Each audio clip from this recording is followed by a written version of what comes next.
Hindi nagtatapos sa paghatid lang sa school yung trabaho ng pagiging parents, hatid mo lang sa school at sundin yung anak mo, kundi magiging obligasyon mo rin o responsibilidad mo rin yung mga pangangailangan ng anak mo sa school. Gaya ng mga activities na hindi mo inaasahan, pagtulong sa kanila sa gawaing paaralan, mga kailangang gawin para masigurado yung kalusugan at kapakanan ng anak mo. Ito, gumagawa kami ng septic tank kasi medyo may amoy na. May nagre-reklamo kaya inaayos namin. Ito yung responsibilidad ng pagiging parents. Parte ng pagiging parents na matulungan yung paaralan para maayos yung pag-aaral ng mga anak natin. So, dito na lang. Bye-bye. Pakinggan nyo itong magandang kanta, tugtugin.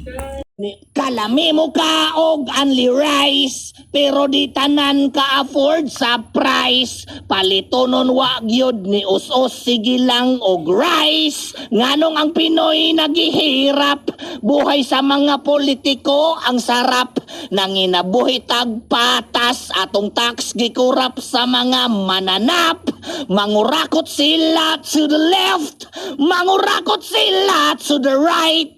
Magampo lang ta nga urumon sila tonight. Kawatan og money, money, money, gahaman sa money, money, money. Basta na'y baha, na'y buaya, kay hangol og kwarta. Ayaw na mo pag cheating kaysa sinit na booking sas pang flood control ni nanakaw. Dakong problema kaysa buhaya gibigay ang atong taksog ang kwarta.